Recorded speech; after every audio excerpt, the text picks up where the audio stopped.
प्राथमिक आरोग्य केंद्र इंदापूर अंतर्गत आयुष्मान आरोग्य मंदिर रातवड यांच्या माध्यमातून जागतिक मलेरिया दिन मोठ्या उत्साहात आणि जनजागृतीपर वातावरण संपन्न. शनिवार दिनांक 25 एप्रिल 2026 रोजी प्राथमिक आरोग्य केंद्र इंदापूर अंतर्गत आयुष्मान आरोग्य मंदिर रातवडच्या माध्यमातून रायगड जिल्हा परिषद शाळा विठ्ठलवाडी येथे जागतिक मलेरिया दिवस मोठ्या उत्साहात आणि जनजागृतीपर वातावरणात साजरा करण्यात आला.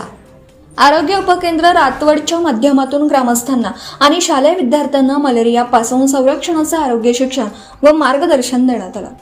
जिल्हा परिषद शाळा विठ्ठलवाडी येथील मुलांनी गावातून रॅली काढून मलेरिया मुक्त भुवन ग्रामपंचायत असा नारा दिला.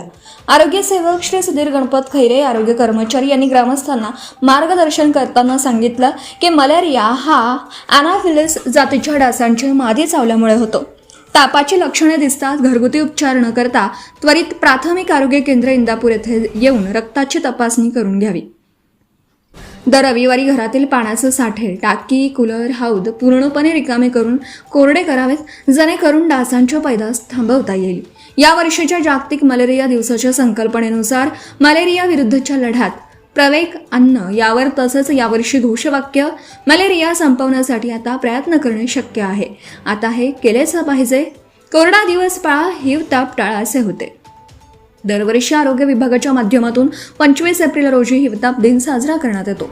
यामध्ये हिवताप, मलेरिया या आजारांसारख्या विषयी जनतेमध्ये जागृती निर्माण होऊन प्रतिबंधक उपाययोजनांची अंमलबजावणी यशस्वी होऊन जनतेचा सक्रिय सहभाग प्राप्त करून घेण्याच्या दृष्टीने प्रत्येक वर्षी विविध उपक्रमांद्वारे नागरिकांपर्यंत माहिती पोहोचवण्याचा प्रयत्न करणे हा मोहिमेचा प्रमुख उद्देश आहे.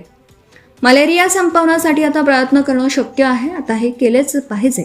सदर कार्यक्रमाचे वेळी सर्व ग्रामस्थ, महिला मंडळ, शाळेच्या मुख्याध्यापिका माननीय लता दांडेकर मॅडम, शालेय विद्यार्थी तसेच अंगणवाडी सेविका, सानिका शिर्के, अंगणवाडी मदतनीस अंजली यादव तसेच आरोग्य सेविका CN मोरे तसेच आशाताई पूनम जाधव व आयुष्मान आरोग्य मंदिर रातवड येथील आरोग्य सेवक सुधीर खैरे आणि विठ्ठलवाडी गावातील ग्रामस्थ माननीय यादव, पवार, शिर्के, शिंदे व ग्रामस्थ आणि महिला मंडळ यांची मोठ्या संख्येने उपस्थिती होती. Subscribe now and press the bell icon. Never miss an update.